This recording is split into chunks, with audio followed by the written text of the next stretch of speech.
Hello friends, आज जो NEET का पेपर हुआ लेवल 1 का, उसको देखकर मैंने एक छोटी-सी वीडियो बनाई है उस पेपर का एनालिसिस करने के बाद। तो कल के जो अभ्यर्थी लेवल 2 की परीक्षा देने वाले हैं, जिसमें साइंस के भी स्टूडेंट हैं, तो नीट का पेपर आपको कैसे सॉल्व करना है, क्योंकि अधिकतर जो स्टूडेंट ने आज जिन्होंने भी पेपर दिया था, उन वो पेपर का लेवल देखकर, पेपर का जो पैटर्न देखकर थोड़ा-सा डर भी गए हैं।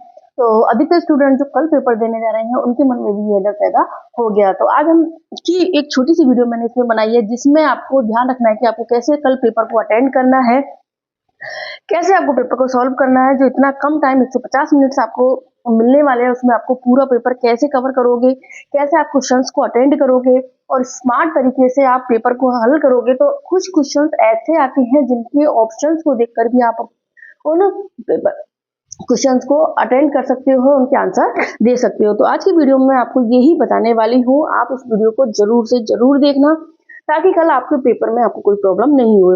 तो कल आप जब पेपर अटेंड करोगे, सबसे पहले तो आप अपने दिमाग में यही बिठा लो कि अधिकतर जो क्वेश्चंस आएंगे वो स्टेटमेंट वाले आएंगे और असेसमेंट रीजन वाले क्वेश्चंस इसमें आने वाले। हालांकि कुछ क्वेश्चंस इसमें वन लाइनर भी आएंगे, लेकिन अधिकतर क्वेश्चंस ऐसे ही आने हैं।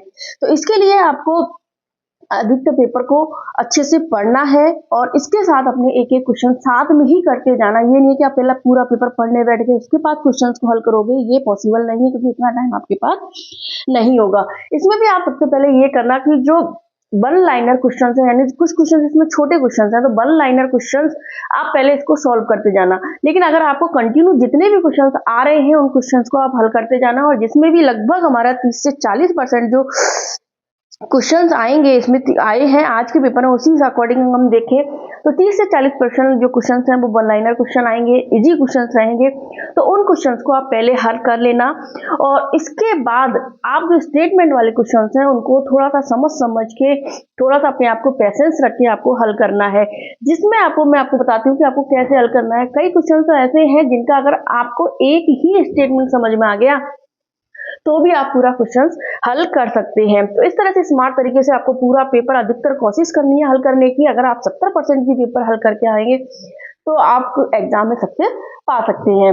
तो इसके लिए आप क्या कर सकते हैं कि जैसे मैं आपको बता देती हूँ कि मैं आपको आज का पेपर देख के आपको बता रही हूँ कि जो जियोग्राफी वाला पोर्शन था, हिस्ट्री वाला पोर्शन था, राजस्थान हिस्ट्री कल्चर का जो पोर्शन था, वो काफी हद तक राजस्थान अध्ययन की बुक जिन्होंने पढ़ी होगी उन स्टूडेंट के लिए तो बहुत अच्छा रहने वाला है। साइंस वाले पेपर में एनसीईआरटी अगर फ्री है तो आप आराम से उसको कवर कर लेंगे। बस टाइम का आपके पास इश्यू हो सकता है, लेकिन उसके लिए बस मैं आपको बता रही हूँ कि आपको किस तरह से समझदारी से पेपर को हल करना है, यानी आपको सारे ऑप्शंस के पीछे इसमें नहीं पड़ना है।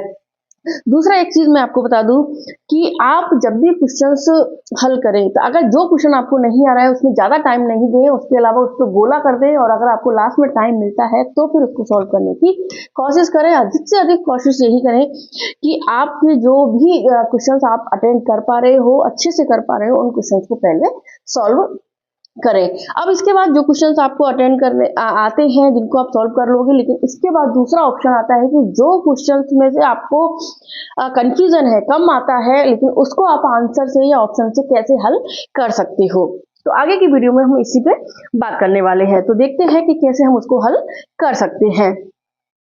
मैं आपको बताती हूँ कि कैसे आपको पेपर को सॉल्व करना है, कैसे क्वेश्चंस को अटेंड करना है। इसमें पहले आपको जैसे वन लाइनर वाले क्वेश्चन है उनको अटेंड करना है। इसके अलावा असेसमेंट रीजन वाले, स्टेट वाले क्वेश्चन तो कुछ ऐसे हैं जिन्हें आप ऑप्शन के थ्रू सही कर सकते हैं। जिसमें आप पहले देखिए दूसरा क्वेश्चन है, हिंदुओं द्वारा किसको कृष्ण का अवतार और मुस्लिम को द्वारा रामसा का पीर माना जाता है। तो आपको पता है कि हिंदू और मुस्लिम दोनों में रामदेव जी को पूजा जाता है। ऐसे क्वेश्चन तो आप आराम से कर लोगे और इजीली आपकी जल्दी हो जाएंगे। और जितने क्वेश्चन आप कर रहे हो उनके साथ ही आप जैसे 20 क्वेश्चन है या 30 क्वेश्चन के बाद आप आपकी ओएमआर सीट भी भर लेना, ताकि आपको ये कॉन्फिडेंस रहे। साथ साथ में भरने से आपको कॉन्फिडेंस आता रहेगा कि मेरे इतने क्वेश्चन हो चुके हैं। जो क्वेश्चन पूछे गए हैं वो राजस्थान अध्ययन की जो 9th 10th की पतली पतली सी बुक चलती है उनसे पूछे गए हैं। हिस्ट्री एंड आर्ट कल्चर वाले थे। आप आराम से, अगर आपने जिन्होंने ये बुक को अच्छे से पढ़ा होगा उनको ये क्वेश्चन सॉल्व कर सकते हैं। इसके अलावा आप अगला एक क्वेश्चन देखिए, जैसे कीर्ति स्तंभ के बारे में निम्नलिखित कथनों पर विचार कीजिए। तो इसमें जैसे 4 ऑप्शन 5 ऑप्शन दे रखे हैं, तो अधिकतर स्टूडेंट इतनी ऊंचाई दे रखी है, सबको देख के घबरा गए। लेकिन अगर आपको एक भी ऑप्शन इसमें से पता है, जैसे अधिकतर स्टूडेंट को ये पता है कि कीर्ति स्तंभ जैन तीर्थकर को समर्पित है, ठीक है। तो जैन तीर्थकर, आपको पता है कि पार्श्व आदिनाथ का मंदिर है, आदिनाथ को समर्पित है। अगर आपको ये भी पता है तो भी आप इसको आराम से कर सकते हैं, क्योंकि इसमें केवल एक ही ऑप्शन में ए वाला ऑप्शन दे रखा है, इसके अलावा किसी में नहीं दे रखा है। तो ये वाला ऑप्शन ही इसमें सही हो जाएगा। तो आप एलिमिनेट पावर डेवलप करके भी इन क्वेश्चंस को सॉल्व कर सकते हो। बस आपको ध्यान रखना है, पहले आपको इजी, फिर मॉडरेट लेवल, फिर हार्ड लेवल पे जाना है। नेगेटिव मार्किंग कम से कम करने की कोशिश करनी है, जितने आप कर सको उतने ही अटेंड करने की कोशिश करना। तो आप अगर इस तरह से क्वेश्चंस को करोगे तो आराम से आपके क्वेश्चन सही होंगे। और कई क्वेश्चंस हैं जिनको आप केवल एक ऑप्शन के थ्रू भी कर सकते हो। तो आपको कल और परसों जो रीट की एग्जाम देने वाले हैं उनको ये ध्यान रखना है। एक जैसे अभिकथन स्टेटमेंट वाला और देख लेते हैं कि जैसे केजरी वृक्ष ने चिपको आंदोलन को प्रेरित किया था। ठीक है, ये सही है, सबको पता है, जोधपुर में हुआ था खिजड़ी वृक्ष, खिजड़ी गांव में। अमृता देवी के नेतृत्व में लगभग 363 पुरुषों और महिलाओं ने खिजड़ी की रहाव करते हुए अपनी प्राण त्याग दिए थे। तो ये दोनों कथन सही है और इसकी व्याख्या भी सही करता है। तो इसका डी ऑप्शन सही हो जाएगा, क्योंकि सबको पता है कि चिपको आंदोलन के तहत ये शुरू हुआ था और इसमें इन्होंने प्राण भी त्याग दिए थे। तो इस तरह के ऑप्शन से आप आराम से इनको हल कर सकते हो। और इसके अलावा इसमें जो मिलान वाले क्वेश्चन हैं वो आपको छोड़ने नहीं है, अधिक से अधिक इन क्वेश्चंस को सॉल्व करने की कोशिश करनी है और आप आराम से इन क्वेश्चंस को सॉल्व कर सकते हो। मिलान वाले क्वेश्चंस में तो एक और फायदा है, अगर आपको एक भी मिलान आता है तो भी आप उस ऑप्शन से क्वेश्चन को सॉल्व कर सकते हो। जैसे आपको ये क्वेश्चन बता देती हूँ कि जैसे राजपुताना का कर्ण है, कलयुग का कर्ण है, कवि बांधव है, जंगलधर बादशाह है, इसमें 4 राजाओं के नाम दिए हुए हैं। अगर आपको कुछ भी आता है, जैसे आपको ये सब अधिकतर को पता है कि कवि बांधव हम विग्रहराज फोर्थ को कहते हैं, तो आप ढूंढ लीजिए सी में फोर्थ का है। सी में फोर्थ केवल एक ही ऑप्शन बी में दिया हुआ है, तो ये भी आप कितना भी कर देते हो तो भी आपका आंसर है वो सही हो जाएगा। अगर आपको ध्यान रखना, इसमें एक या 2 ऑप्शन में आपको पता है तो आराम से आप क्वेश्चन को सही कर सकते हो। इसलिए मिलान वाले क्वेश्चन हैं, क्रम वाले क्वेश्चन है, उनको कम से कम छोड़ने की कोशिश करना।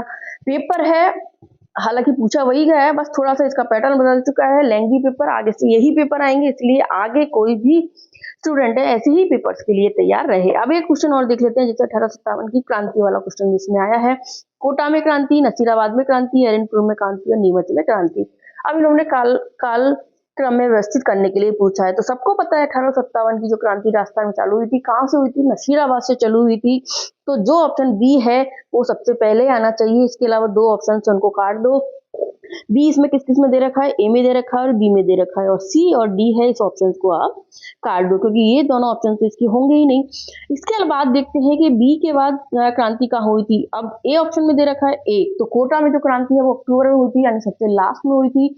तो ये वाला ऑप्शन तो गलत हो जाएगा और इसके बाद बचा आपका एक ही ऑप्शन बी, वो इसका सही हो जाएगा, क्योंकि इसके बाद ये लोग नीमच पहुंचे थे 3 मई को। नीमच के बाद फिर एरनपुर गए थे और वहां से ये कोटा में गए थे। तो बी ऑप्शन इसका सही होगा। तो इस तरह से आप आराम से इन क्वेश्चंस को हल कर सकते हो। हिस्ट्री एंड आर्ट कल्चर के जो क्वेश्चंस आए हैं वो काफी अच्छे क्वेश्चंस आए हैं। साइंस के क्वेश्चन है वो एनसीईआरटी से आए हैं, तो जिन्होंने एनसीईआरटी पढ़ी है, राजस्थान अध्ययन की बुक्स को अच्छे से अध्ययन किया है, वो आराम से कर सकते हैं। इसके अलावा भी मैंने आपको बार बार बता रही हूँ, अगर स्टेटमेंट वाले जो क्वेश्चन है, ध्यान रखना, मिलान वाले क्वेश्चन है, उनको अधिक से मतलब थोड़ा सा, अगर एक ही 2 ऑप्शन आपको पता है तो उनको एलिमिनेट पावर द्वारा, यानी ऑप्शंस के द्वारा आपका क्वेश्चन गलत नहीं हो, अधिक से अधिक क्वेश्चन सही कर पाए। तो अगर आपको थोड़ी सी भी हेल्प मिली हो, जो कल एग्जाम है, जो रीट लेवल 2 की कल की और परसों दिन की एग्जाम है उनको लिए, तो प्लीज आप इस वीडियो को लाइक कर दो, चैनल को सब्सक्राइब कर लो और भी लोगों को अधिक से अधिक शेयर करना, ताकि उन्हें भी पता चले कि हम कैसे पेपर को सॉल्व